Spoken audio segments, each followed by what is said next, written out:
On va retrouver Sébastien Tarago donc, qui se retrouve à Leipzig parce qu'il y a eu l'entraînement des Bleus tout à l'heure. On a vu le fameux masque de Kylian Mbappé. Tout d'abord, Sébastien, est-ce que vous pouvez nous rappeler essentiellement ce qui s'est passé et ce qu'on a vu de l'entraînement des Bleus qui a été ouvert, je crois, 15 minutes à la presse tout à l'heure? Oui, de manière assez traditionnelle en veille de match, l'entraînement a été ouvert 15 minutes. On a donc eu le loisir d'observer des joueurs de football pratiquer un échauffement. Donc à ce niveau-là, pas d'enseignement majeur. Sinon, bien sûr que Kylian Mbappé est apparu avec son masque, un masque bleu, blanc, rouge. Il a passé pas mal de temps à essayer de bien le mettre en place, à le régler correctement avec l'aide d'un membre du staff à un moment, donc de manière assez classique. Et puis pour le reste, tout le monde était présent. C'est quand même une information à ne pas négliger, car William Saliba, Dayot ou Upamecano avaient connu quelques problèmes dans la semaine. C'était également le cas de Théo Hernandez et d'Olivier Giroud. Tout le monde était là, tout le monde a participé à la séance, sauf bien sûr Kylian Mbappé qui lui n'a pas participé à l'opposition. Donc c'est quand même une information importante. Il était là, mais il s'est entraîné à part à l'issue de ces 15 minutes ouvertes à la presse. Bon, ça c'est une information importante. Voilà, il n'a pas participé à l'opposition. Merci Sébastien. Information importante. Autre information, ce masque-là, bleu, blanc, rouge, est-ce qu'il est réglementaire ou pas alors, Sébastien, le masque de Kylian Mbappé? Est-ce qu'on peut jouer avec ce masque? Il ne pourra pas porter ce masque en match parce que le masque doit être uni, il ne doit pas y avoir de publicité, donc le logo KM pourrait poser problème. Donc il faut que ce soit un masque noir par exemple, comme on a l'habitude de le voir avec plusieurs joueurs au cours de ces dernières années. Donc ce masque-là ne sera pas porté en match par Kylian Mbappé. D'accord. Bon, peut-être un autre masque. On verra. Merci beaucoup, Vous Sébastien. Vous sens déçu, Benoît. Je le trouvais beau, moi. Alors voilà, il demande un truc uni, alors que là, pour une fois, il y avait quelque chose. Moi, je trouvais triste bien. Qu'est-ce que vous voulez que je vous dise? Mais voilà, écoutez. On verra demain. On vous l'achètera, ne vous inquiétez pas. Et on rappelle l'autre information essentielle, au-delà du masque, donc en effet, qui n'est pas réglementaire pour pouvoir jouer avec, il n'a pas fait l'opposition. Ça aussi, c'est un indicateur. Et pourtant, en conférence de presse, il y avait de l'optimiste tout à l'heure. Écoutez Antoine Griezmann et Didier Deschamps avant l'entraînement, ce qu'ils disaient. Kylian va très bien, le nez un peu dégonflé. Donc voilà, on verra jusqu'au dernier moment, suivant ses sensations. Et puis moi, ça va très bien. Un match très dur physiquement, mais au moins comme ça, on est rentré dans la compète et on est prêt à aller de l'avant. Donc tout va bien. Tout va dans le bon sens. Après ce choc important qu'il a eu, avec les conséquences, bien évidemment. Hier, comme vous avez pu le voir, il a pu sortir et faire un peu d'activité. Ça sera le cas aussi ce soir. Donc ça évolue dans le bon sens pour faire en sorte qu'il puisse être disponible demain. On va faire en sorte qu'il soit disponible demain. Pour qu'il soit disponible demain, Kylian Mbappé nous a dit Didier Deschamps. Alors, faut-il espérer la titularisation de Kylian Mbappé demain face aux Pays-Bas? Attention, les ardoises sont sorties, c'est parti. Montrez-moi un petit peu ce que vous en pensez. Batman, ça veut dire quoi ça? Mais il m'a encore squeezé. Oui. Allez, attendez, sur le banc. C'est le jus de betterave, j'allais dire. Allez, sur le banc. Pourquoi? Sur le banc, parce que vous ne répondez pas aux questions. Si. C'est incroyable. Non, si, la question c'est, espérez-vous une titularisation? Je vous mets Batman, donc c'est qui va jouer? Bon, allez, sur le banc. La violence. Oui, pour ça marche non, mieux. pour Charlotte. Oui, du pied, mon pote. Oui, nous dit Olivier. Et un non ici, c'est partagé. Il y a du non, il y a du oui. Avant de retrouver Ludovic Obraniak qui nous donnera son avis, mais qui va se calmer sur le banc parce qu'il est surexcité et ingérable. C'est le cas aussi, ça. Olivier, vous voulez le voir titulaire?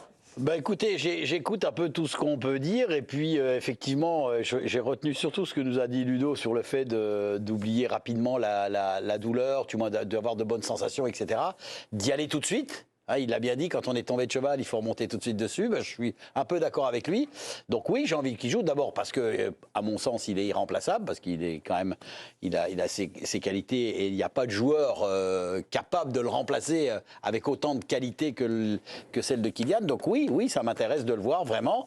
Et puis aussi, je crois que si, avec ce qu'il a, prendre un coup maintenant ou dans 10 jours ou dans 15 jours, peut-être ça a le même effet. D'accord. Donc non, moi j'ai envie qu'il soit là. S'il sent bien, il faut qu'il y aille. Allez, il espère. En revanche, Charlotte, vous appelez un peu plus de prudence. C'est même pas de la prudence, c'est dans le sens où, oui, je peux comprendre ce que dit Ludo et Olivier, que l'appréhension, tout ça, mais en fait, il aura quand même les douleurs. Mais au fur et à mesure des jours qui vont arriver, les anti-inflammatoires, parce que je pense qu'il prend les anti-inflammatoires, la douleur va se diminuer. Donc, c'est quoi le mieux? C'est de jouer tout de suite pour enlever l'appréhension, mais il aura énormément mal. Ou alors attendre quelques jours. C'est encore des phases de groupe. Il y a un banc qui est incroyable dans l'équipe de France. Donc, je ne vois pas l'intérêt demain qu'il soit titulaire. Donc, dans le groupe, bien sûr, peut-être qu'il rentre à la fin. Et encore, je ne suis même pas sûre. Mais on attend quelques jours. Ça dégonfle encore plus. Il va peut-être un petit peu moins appréhender les choses avec moins de douleur. Et puis, on verra. Bah, tiens, on va rappeler Ludo qui peut revenir parce que je sens qu'il pourra vous répondre dans un instant. On en a beaucoup moins parlé, mais il y en a un autre qui s'est cassé le nez dans cet Euro. Ah bon? Ah oui. Là, vous voyez, c'est le défenseur suisse Fabien Schär lors d'Écosse-Suisse hier soir. Alors lui aussi, il s'est cassé le nez pendant le match. C'était lors d'un choc sur un corner avec l'Écossais Anthony Ralston. Beaucoup moins impressionnant. Et ouais, peut-être moins impressionnant, mais il s'est tout de même pété le nez lui aussi. Et il a joué l'intégralité de la rencontre. Et pour l'instant, il n'y a aucun forfait à venir. Du moins, ce n'est pas annoncé. Alors même si c'est passé complètement inaperçu pour ce joueur suisse, il s'est cassé le nez, ouais, le pauvre. Et lui, il joue et il fait pas le moindre bruit. Donc comme quoi, c'est peut-être aussi pour rejoindre les propos de Ludo, si vous étiez avec nous un peu plus tôt, c'est possible de jouer avec le nez cassé. Ah, Ludo is back. Bien. Regardez juste l'image, voilà en direct, grâce à Charlie Fort-Bourseron, on a l'image du bus de l'équipe de France qui vient de quitter le stade et qui va regagner donc l'hôtel pour les Bleus qui vont rester. Ludo, comment ça se passe là? Maintenant, ils vont rester enfermés jusqu'à demain soir en fait, c'est ça les Bleus? Non, mais ils ont des pôles activités. Oui, non, mais je veux dire, une fois que vous rentrez à l'hôtel, après vous en sortez que demain soir. Vous pensez que vous pouvez aller sortir boire un verre? C'est long, je reviens sur ce que disait William Saliba, c'est long quoi parfois. C'est la vie qu'on mène, c'est pas la première année, ça fait 10 ans, 15 ans, 20 ans qu'on vit cette vie-là. Et on peut pas avoir beaucoup d'avantages et pas d'inconvénients aussi de temps en temps. C'est la haute compétition, c'est bien manger, c'est bien dormir, c'est mettre son corps au service de la compétition. Et la haute compétition, c'est ça. C'est beaucoup d'attentes. Sébastien Tarago, on en était à se poser des questions. On vient de voir le bus des Bleus qui vient de partir. Et regardez, il est fort. Hein. Tac, il était en train d'envoyer son petit message et clac, tout de suite, il reprend le micro. Sébastien, est-ce qu'il faut, nous, là, vous voyez, il y a Olivier qui espère, voire même Kylian Mbappé, être titulaire. Voilà. Faut-il l'espérer titulaire demain? C'est la question qu'on se pose ici, maintenant, après les différents sons de cloche qu'on a pu avoir en conférence de presse d'Antoine Griezmann et de Didier Deschamps. Faut-il l'espérer? Il faut espérer, il faut surtout être prudent. Et je pense que cette semaine nous invite gentiment à la prudence. Ce qui est sûr, c'est que Didier Deschamps a eu un discours plutôt optimiste, mais ce qui est sûr aussi, c'est que Kylian Mbappé, depuis le match précédent, il ne s'est pas entraîné avec les copains. Donc ça joue aussi. On l'a vu tout à l'heure, il remettait régulièrement son masque en place. Il faut qu'il prenne ses habitudes avec celui-ci. Donc c'est aussi une histoire de sensation, notamment par exemple comment il se sent au niveau des vibrations, au niveau du nez quand il frappe dans le ballon. Donc tout ça, ça évolue vraiment heure par heure aussi, parce que le coup est quand même très récent, très violent, et il va falloir être un peu patient quand même et attendre demain pour savoir s'il se sent prêt à jouer ou pas. Voilà, merci Seb.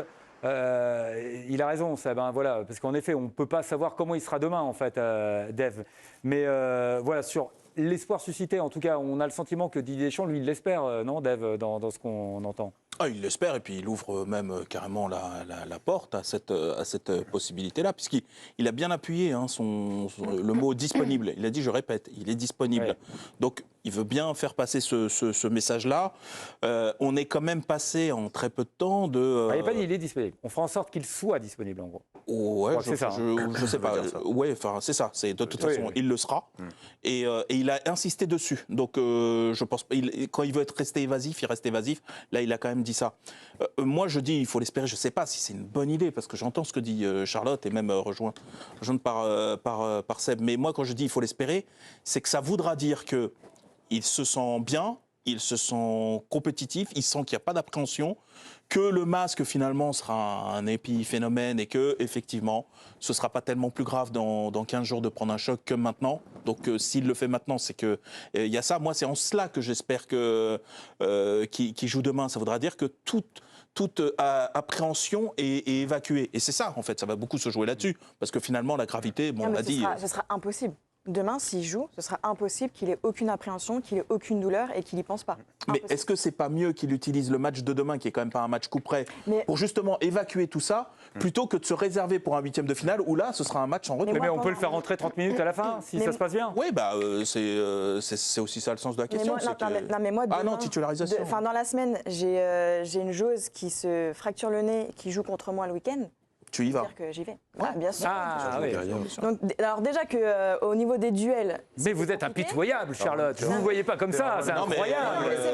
Virgil van Dijk lui a dit la même chose. Il a mis une tête, ça faisait peut-être 5 ans que je ne l'avais pas vu mettre une tête. Et là, tout d'un coup, les joueurs, mais les adversaires, c'est sûr qu'ils vont aller beaucoup plus au duel. Donc c'est les vibrations. Le masque, forcément, va empêcher ces vibrations-là. Mais l'inflammation est toujours là. Donc gardons un petit peu de temps. Pays-Bas, mais l'équipe de France, c'est pour moi le plus bel effectif. C'est pas forcément eux qui produisent le meilleur jeu, mais c'est pour moi le plus bel effectif de l'Euro. Donc les joueurs de l'équipe de France savent très bien qu'ils peuvent, sur un match comme ça, remplacer Kylian, qui sera pas à 100%, c'est sûr. Rien.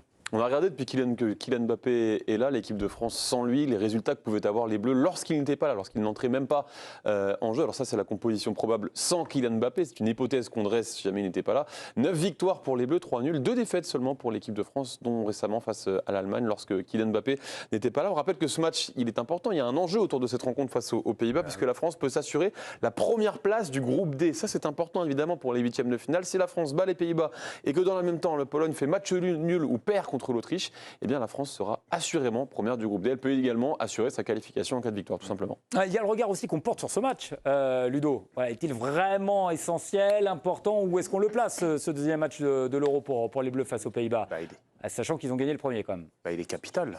Capital. Oui, capital déjà pour le premier round, en tout cas. Je préfère être dans la situation de la France qui gagnera demain soir plutôt que de celle de l'Angleterre, qui va se poser des questions encore pour le troisième match. Et on a l'occasion de mettre un terme tout de suite à la première phase. Donc vous le mettez plutôt titulaire demain et vous le faites souffler au troisième match, c'est ça votre stratégie? Oui. Et même, je le ferai peut-être pas souffler au troisième match.